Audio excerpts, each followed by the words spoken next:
Ang kwentong ito ay hango sa totoong buhay. Karanasan ito ni Marco.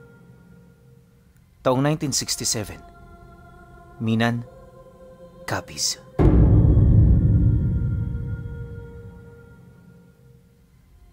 Noong mga panahong ito, nasa edad 15 anyos pa lamang si Marco.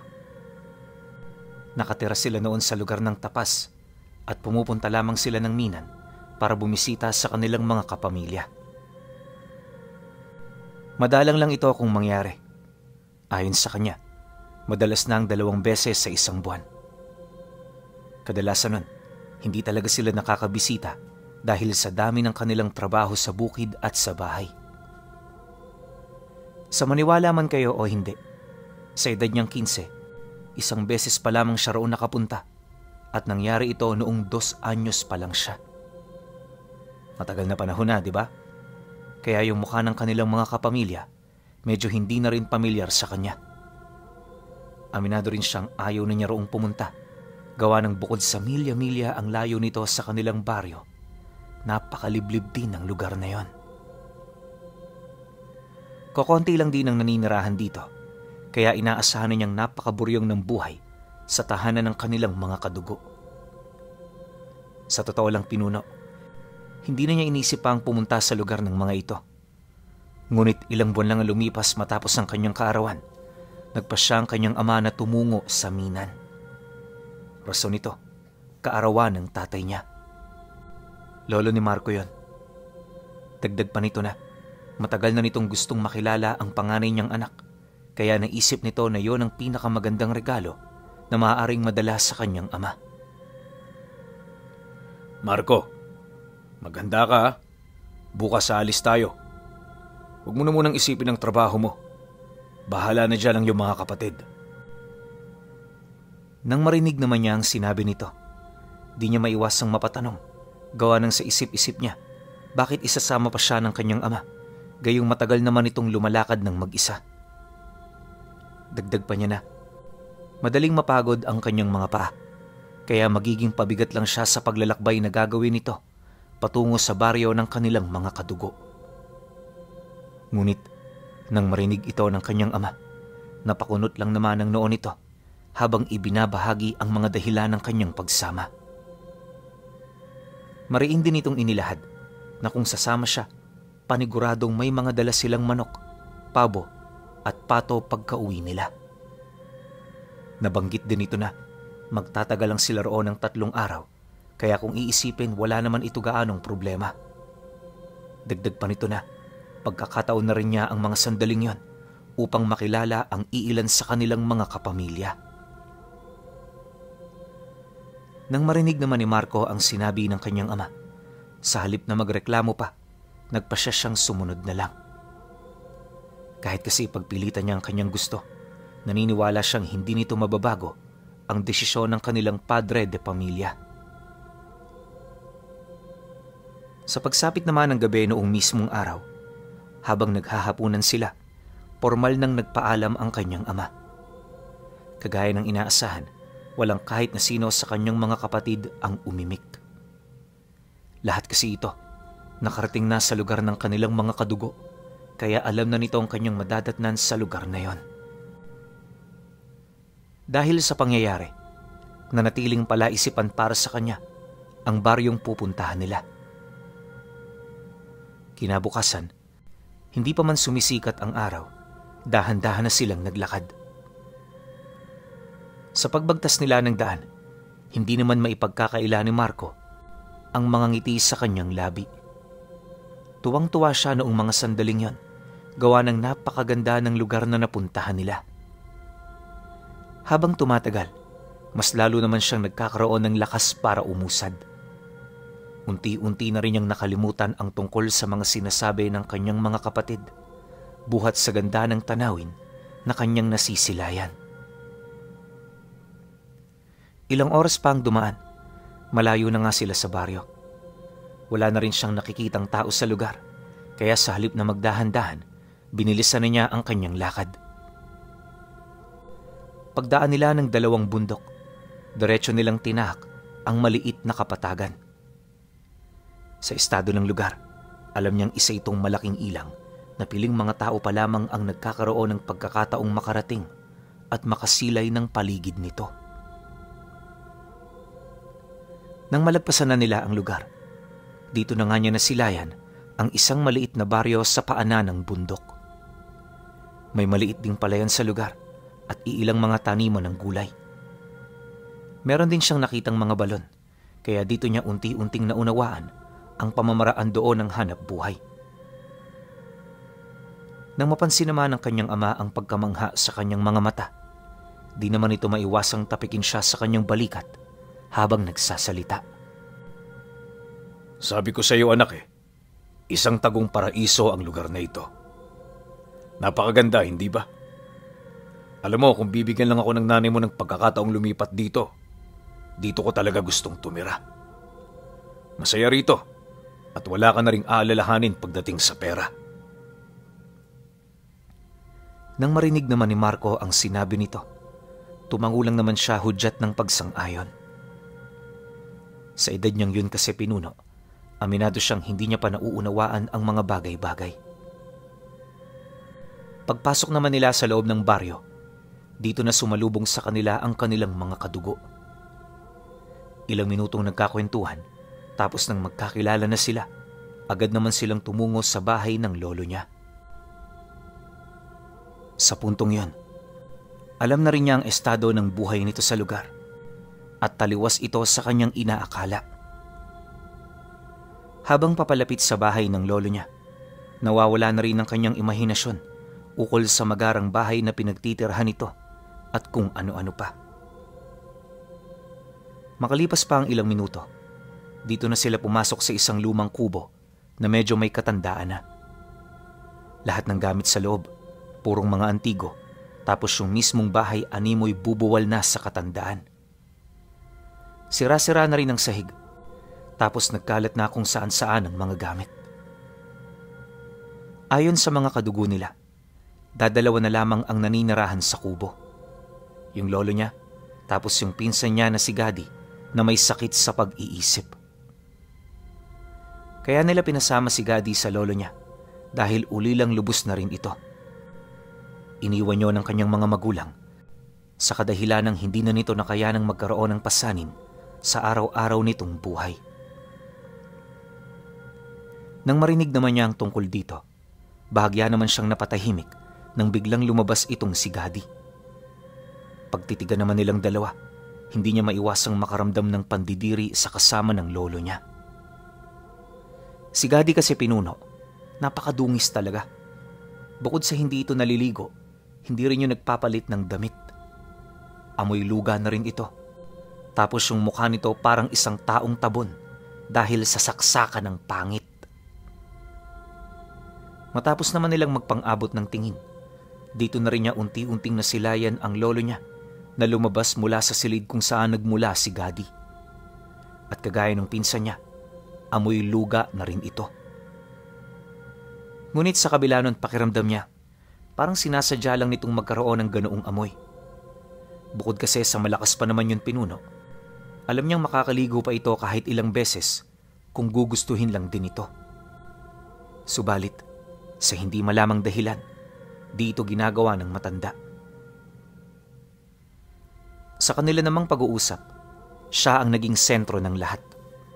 Tuwang-tuwa ang lolo niya dahil sa pagsama niya sa kanyang ama. Bilang pakikisama, hinayaan lang naman niyang magkausap at magkabiroan sila ukol sa mga bagay-bagay.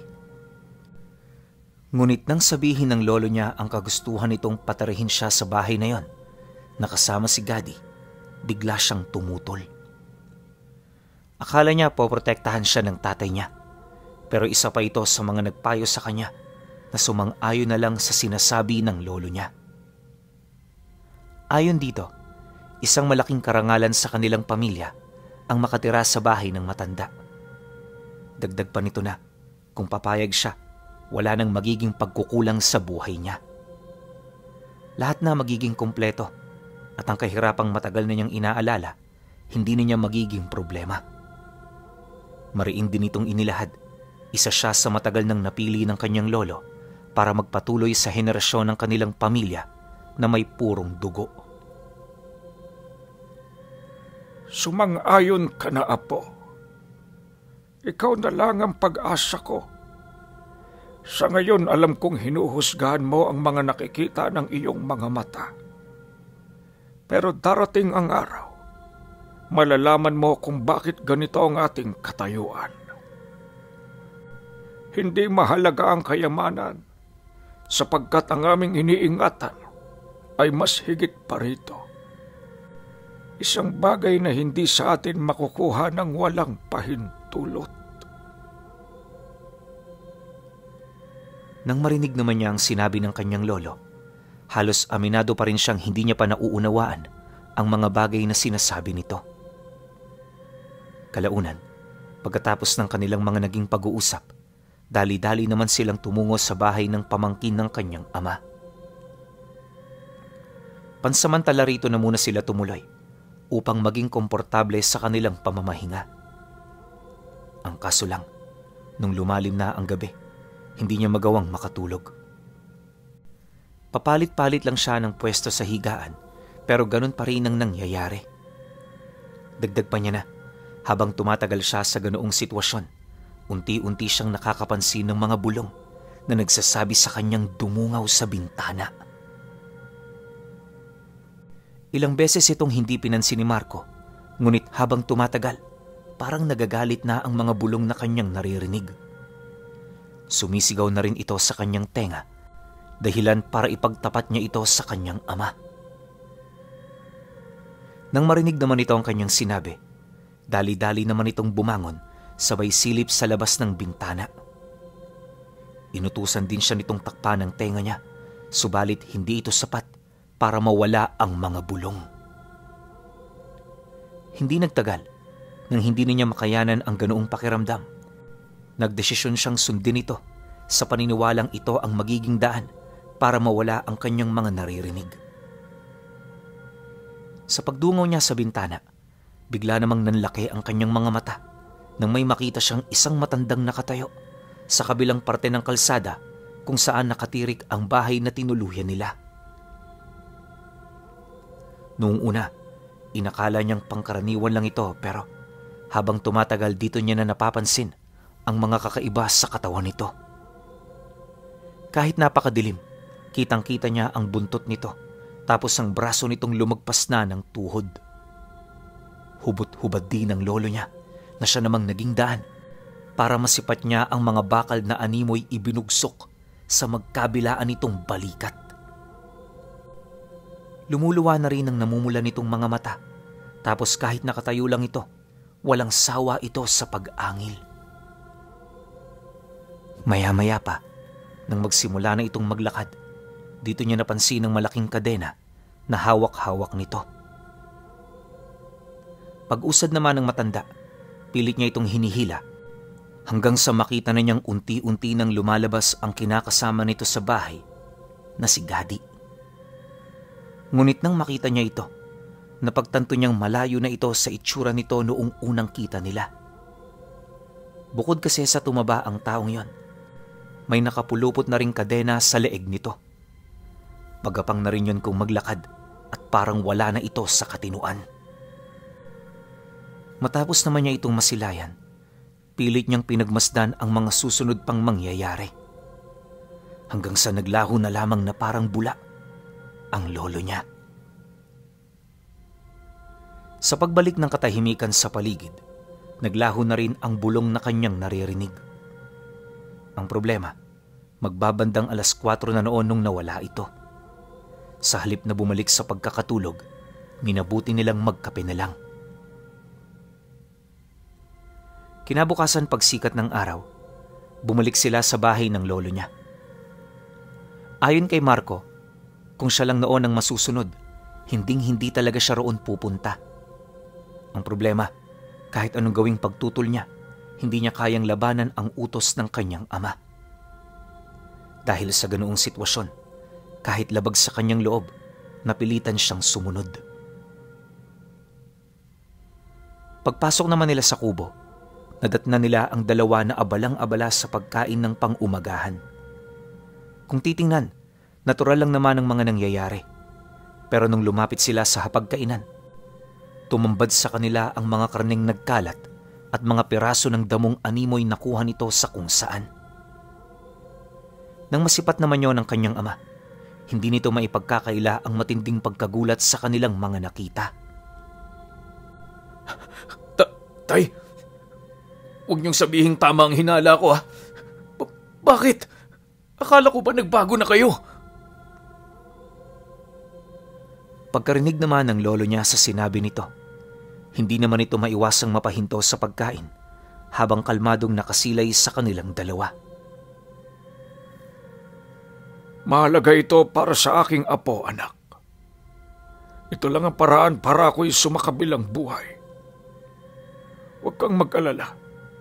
Mga masasamang taong nagsisilbi namin ngayong pagkain at alay.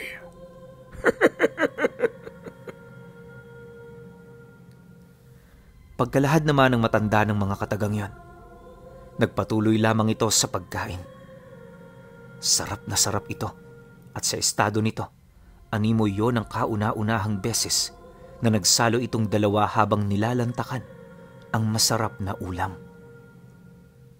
Kahit sukang-suka na si Marco habang pinagmamasda ng mga ito, pilit niyang pinigilan ng kanyang sarili na gumawa ng kahit ano. Alam niya kasing hindi ang tipo ng tao ang lolo niya na basta-basta na lang mababastos ng kung sino. Dagdag pa niya na, sa mga nakita niya noong nagdaang gabi, imposibleng makagawa siya ng mga bagay na hindi niya pinag-iisipan. Makalipas pa ang kalahating oras ng walang katapusang pagkain, dito na ito unti-unting tumayo. Paglapit naman ito sa kanila, napansin niya si Gadi na parang may tinatago sa ilalim ng mesa. Siyempre nung matunugan ito ni Marco, napasilip kaagad siya. Akala niya kasi kung ano lang yun eh. Pero pagsilip niya, dito niya nakita ang 3 ulo ng tao na pagulong-gulong sa ilalim ng mesa. Yung isa nakalabas pa ang dila, habang ang dalawa naman napansin niyang dumanas ng matinding hirap bago binawian. Nang mapansin naman ni Gadi ang mga nangyari, may hinahon naman itong lumapit sa kanya para bumulong. Hindi ka man lang ba nandidiri? Isa ka nga sa amin. At yan ang katotohanang hinding-hindi mo maitatago.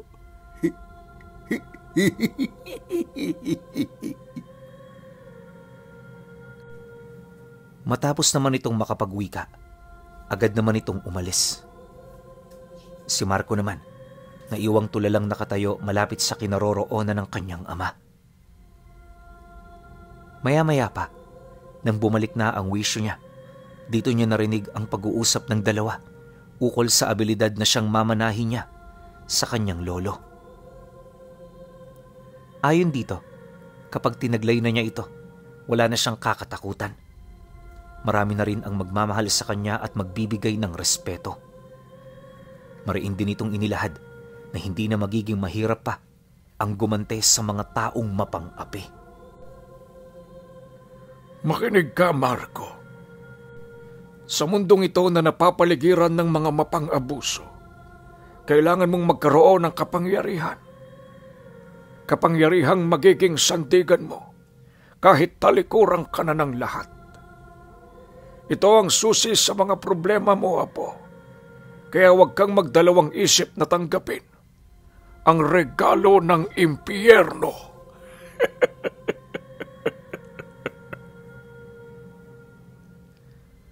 Pagkalahad naman ng lolo niya ng mga kataga, hindi niya maiwasang matulala. Kahit kasi wala siyang sinasabi, alam ng kanyang ama na nagagawa na siya nitong makumbinsi. Ilang minuto pa ang lumipas, kagaya ng kagustuhan ng matandang sumang-ayon nitong si Marco. Hindi niya ito inaasahan pero sa puntong yon, alam na niyang wala na siyang magagawa. Maya-maya pa, nang maisaayos na nila ang lahat, nagdesisyon ng lolo niya na sasama sa kanila papauwi. Doon ito isasagawa ang ritual, alinsunod sa kanilang paniniwala. Kung hindi niyo kasi naitatanong, kagaya ng mga tao, meron ding kinalakihang pamahiin ang mga ito. Nasa paniniwala nila na mas lalakas ang Yanggaw kapag ipinasa ito sa lugar na kinagisna ng kanilang pamamanahan. Dahil dito, obligado silang lumuwas ng kanilang pugad para lamang masigurong hindi sila bibiguin ng taong kanilang napili. Nabanggit din ni Marco na ang puntong yon ng paglilipat ng mana ang siyang panahon ng kahinaan na nagtatanga ng bertud. Upang maprotektahan ang kanilang buhay, obligado silang umiwas sa kahit na anong uri ng gulo. Hanggat maaari, kinakailangan din nilang maibagay sa mga tao hanggang sa pagdating ng panahon ng pagpapasa ng Yanggaw. Dahil sa ganoong rason, humingi ng pabor ang lolo niya sa anak nito. Pabulong ang naging pag-uusap ng dalawa, kaya wala siya gaanong ideya ukol sa kung ano ang paksa ng kanilang pinag-uusapan. Pagtango naman ng kanyang ama, dali-dali naman itong kumuha ng sundang. Isang buong araw niya itong hinasa, animoy meron itong pinaghahandaang kalaban pag-alis nila ng baryo. Hindi naman ito gaanong pinansin ni Marco, lalo pat nakatuon lang noon ang kanyang atensyon sa matandang palaging nakatingin sa kanya. Kahit hindi ito umiimik, alam niyang marami itong iniisip. Sa pagsapit naman ng araw ng kanilang pag-alis, di pa man pumuputok ang bukang liwayway, kasalukuyan na nilang tinatahak ang daan. Si Marco at ang kanyang ama nakasakay sa kabayo, habang ang lolo naman niya at si Gadi naglalakad lang. Ayon kasi kay Gadi Pinuno, hindi sila kayang kargahin ng kalabaw dahil sa bigat ng kanilang mga bertud. Dagdag pa nito na, mas mainam na rin ang naglalakad sa kadahilanang nauunat nito ang kanilang katawan. Magbabandang 6:00 na ng hapon nang makabalik sila sa baryo. Napakalayo ng tinahak nilang daan, ngunit pakiramdam niya napakabilis lang. Hindi nga nanakit ang kanyang mga bewang kahit ilang oras siyang nakasakay.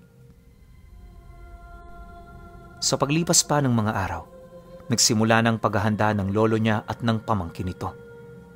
Maraming preparasyon ang ginawa sa paparating na pagsasalin, kaya hindi nila maipagkakaila na nakuha na rin nila ang atensyon ng mga albularyo sa lugar.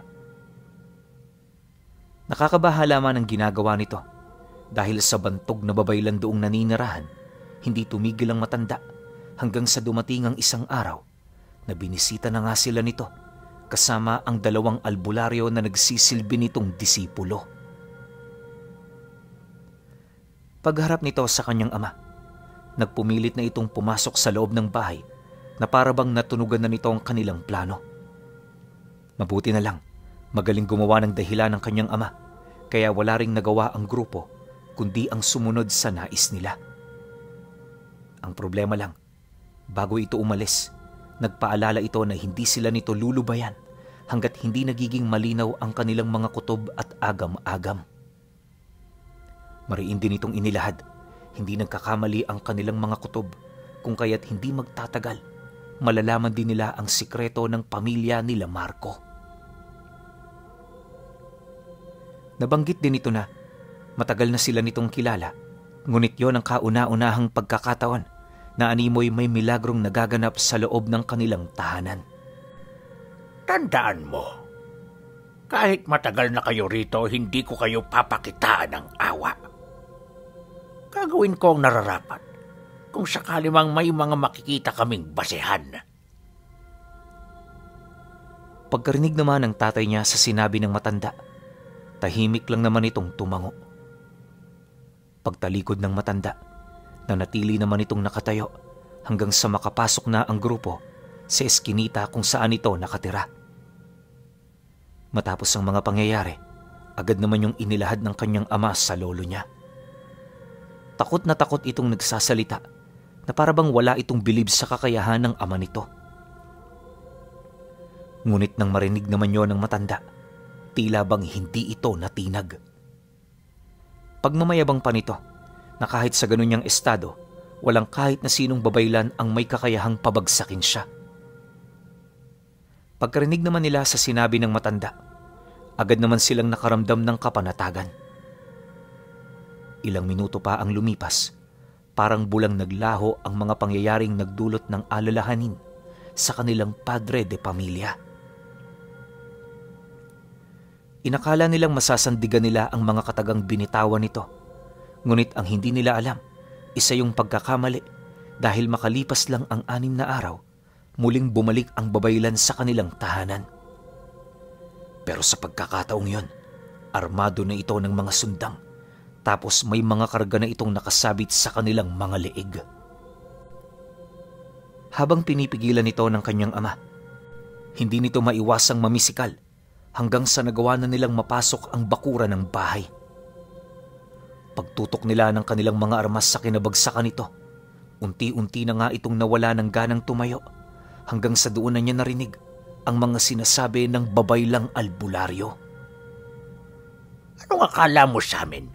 Hindi namin alam ang mga nangyayari sa loob? Nagkakamali ka. Nagkakamali ka. Matapos namang makapagsalita ng babaylan, dito na naalarma ang pamangkin ng lolo niya. Kahit nasa kasagsagan nito ng pag-aayos ng ritual, dali-dali itong lumabas kasabay ng mabilis nitong pagpapalit anyo. Ganon din ang ginawa ng lolo niya hanggang sa sumiklab na ang gulo sa pagitan ng kanilang mga panig.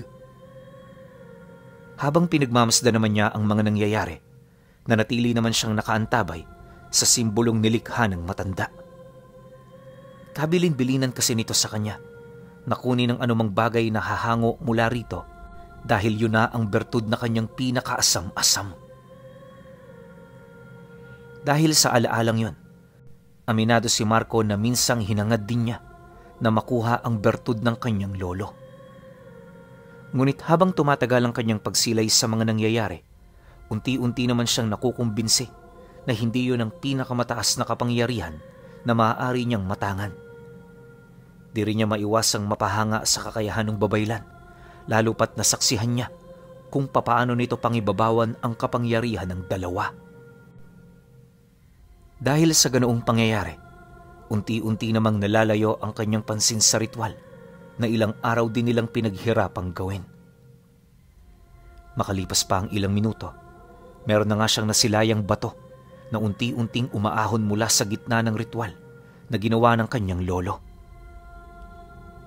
Noong una, medyo natatakot pa siyang kunin ito, pero dala ng kanyang pag-aalala, napilitan na rin siyang yun ay kunin. Walang sabi-sabi, agad naman niyang iniwan ng lugar na kinaroroonan niya, sabay tungo sa may bandang sala, malapit sa entradang pinto. Habang binabagtas naman niya ang daan, unti-unti namang lumalakas ang mga ingay na kanyang naririnig. Hindi nagtagal, pagbukas niya ng pinto, nakita niya ang matandang hawak-hawak na sa leeg nung babaylan. Bumalik na rin yon sa dati nitong wangis at ang pamangkin naman nito kasalukuyang sinusukol ng mga kasama nitong albularyo. Yung kanyang ama naman na iwang walang malay sa damuhan. Pagsilay naman sa kanya ng babaylan, mariin naman siya nitong inabisuhan na wag nang ituloy ang kanyang balak dahil sa bandang huli, siya lang naman ang masasaktan. Babala pa nito, hindi niya alam ang kanyang ginagawa, kaya mas mainam na pag-isipan muna niya ito bago siya gumawa ng pasya. Sa pagpapatuloy naman ng kanilang pag-uusap, dito niya nalaman na siya pala ang balak iligtas ng mga manggagamot. Ayon sa babaylan, matagal na nilang hinahanap ang matandang yon dahil sa ginagawa nitong panlalason sa utak ng kanyang mga kadugo. Mariin din itong inilahad na sa sandaling tanggapin nila ang alok nito, tanging kamatayan na lang din ang naghihintay sa kanilang mga buhay. Makinig ka. Mali ang ginagawa mo. At alam mo yon sa kaloob-looban mo. Susundin mo ba ang mga demonyong ito? Mag-isip ka ng mabuti. Ituwid mo ang utak mo at hayaan mong makaunawa ka ng mga bagay-bagay sa mundo. Hindi lahat ng kadugo-iho mabubuti. Ang iba sa mga yan, ginagamit ka lang para sa sarili rin nilang interes. Pagkasambit naman ng babayla ng mga kataga, dito na unti-unting naliwanagan si Marco. Hindi niya mawari pero Aminado siyang nagsasabi ng totoo ang matanda. Dahil dito, sa halip na kainin ang bertud, nagdesisyon siyang itapon ito.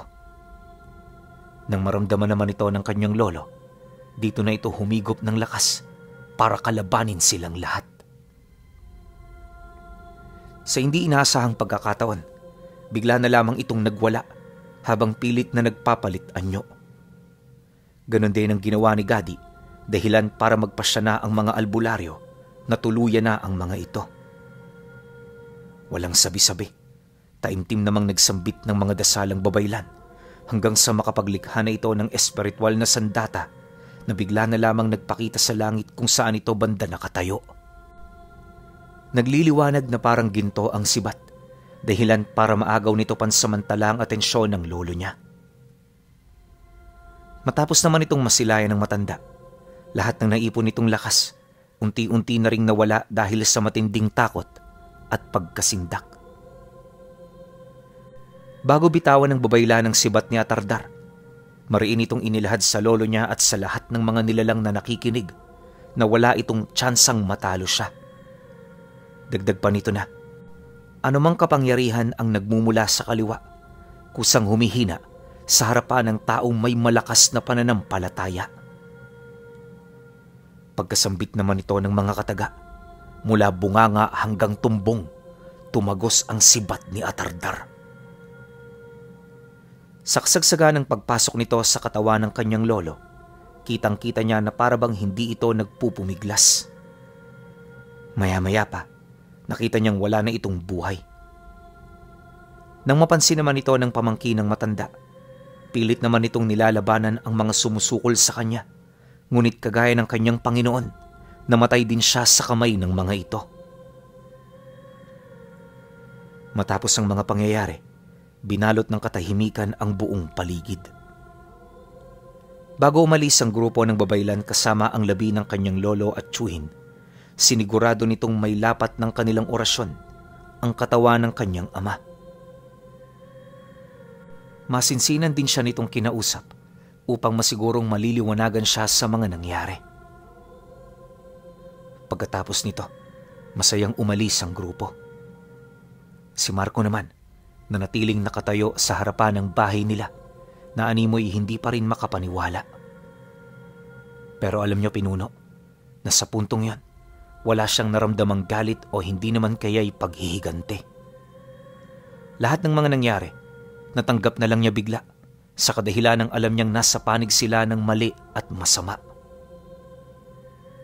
Magmula rin noong gabing yon, unti-unti nang binago ng kanilang ama ang pamamaraan ng kanilang pamumuhay. Iniwasan na rin nilang tumungo sa minan para umiwas sa mga kamag-anak nilang nagtatangan ng dugo at bertud ng mga aswang. Laking pasasalamat na lang din ni Marco dahil sa tulong ng babaylan, nagawa nilang matalo ang regalo ng impyerno na binasag ng sibat ni Atardar.